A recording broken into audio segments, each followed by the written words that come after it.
All right, y'all. Real quick. So I'm supposed to be on a hiatus because I like to remove myself from social media and really just pour into me. But listen, a day or two ago, I posted that Sexyy Red was having a concert here in Chicago at the House of Blues, and it sold out within like minutes, right? And so, people commented on it, and I just saw a comment from one of my mentees. She's been with me since she was in 7th grade. She's 25 now.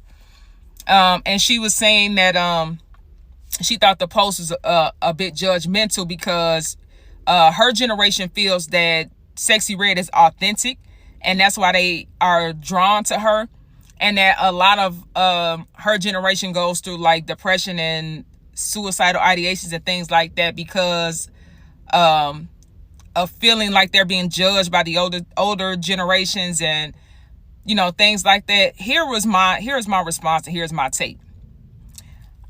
I've never been one of those people that's just going, I'm not going to pacify you.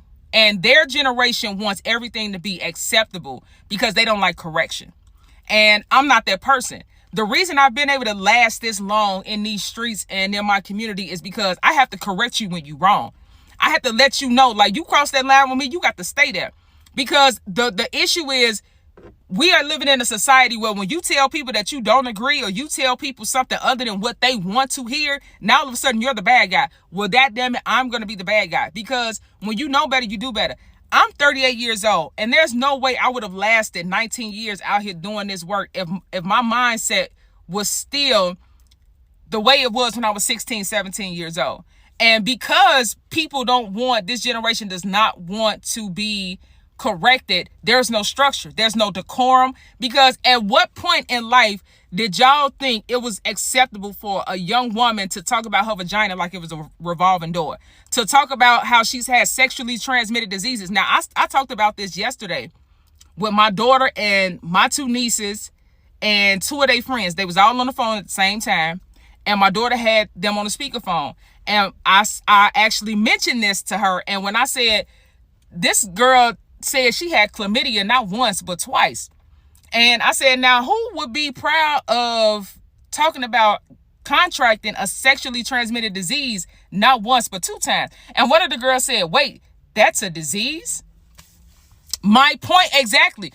Who's having conversations? See, what I had to explain to her was, she's had people like me and her own mother to help her to understand how this life goes. See, she can separate the two, because she did say, I can like and support somebody like Sexyy Red and not want to do what she's doing.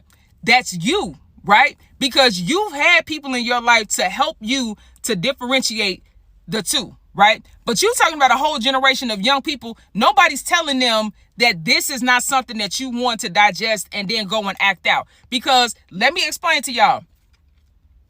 The day before I posted that, I took my daughter, one of my other mentees from Hyde Park, and I think I took 4 or 5 of my boys to see Lil Baby at the United Center, right? We're at the concert. I let y'all know. As soon as we walk in, I lean up, I tell one of my guys, I say, man, son, it's at this very moment that I realized it's fucked up out here. I said, I understood it, but when I walked in and saw how them little girls was dressed, as a parent, I was just standing there like, how did y'all kids walk out the house like this? Then this was an all ages concert, so I'm in there watching grown men that was clearly old enough to be my daddy look at these little girls, try to talk to these little girls, and see, now these young girls, we gonna have this conversation later. They want these grown men to try to talk to them. That's their fantasy. Oh, y'all, the conversations I hear, they want these grown men to be up on them like that. So now I'm watching these grown ass men look at these little girls in the United Center. Then when you get in the UC, they got they panning the camera on the crowds. Her song come on.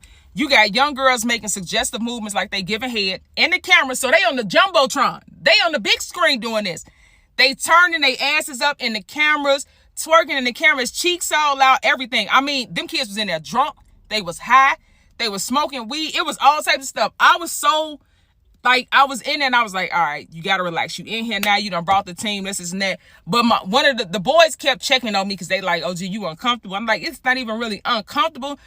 It's low-key just kind of sad to see, because A lot of these parents, somebody openly let their kid walk out the house like this. And you can't tell me when these shorties walk in the crib that you can't smell the liquor and the weed and all of this stuff on them. You know what I mean? Like, it was just a decorum of these young women in that concert. And these was young girls. I ain't talking about the ones in their 20s too, but I'm talking about them girls that I know for a fact was in high school.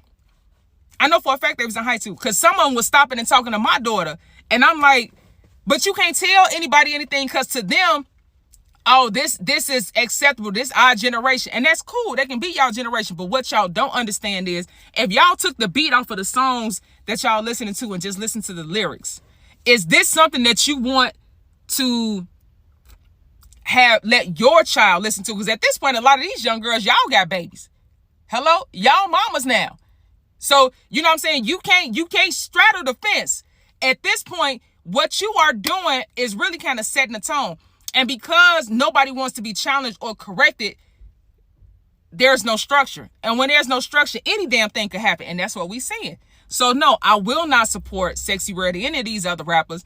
I also understand that I see things that a lot of people don't see. I see how y'all daughters and these young girls is getting ran through out here for nothing, because they think it's cool, because they think it's acceptable. Y'all want everything to be acceptable.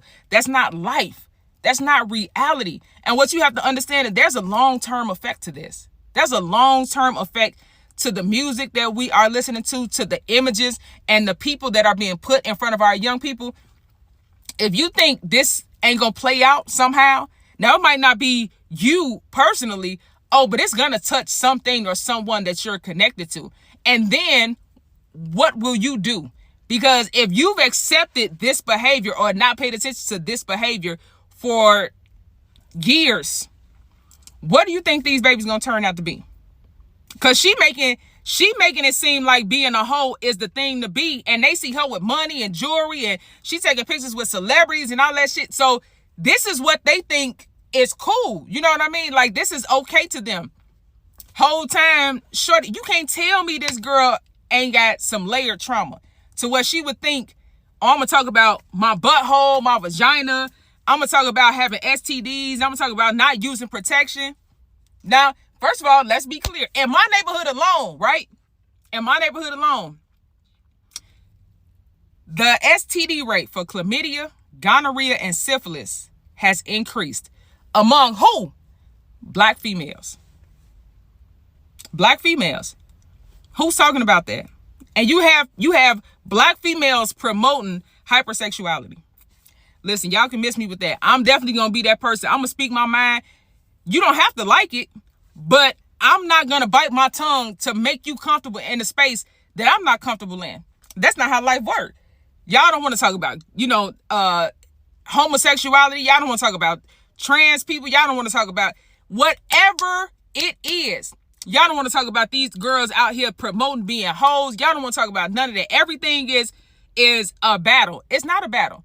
The truth is, y'all living in a generation that's being saturated with foolishness. And baby, when you have to be the mother to the kids that's being raised by this music, I bet you your tune change. I bet you your tune change. Because now you have to deal with that reality. So all I'm saying is, I don't support her, won't support her. No, I'm not going to change my views to soften the blow. Somebody got to get y'all ass the real. And it's going to be me. Tap in.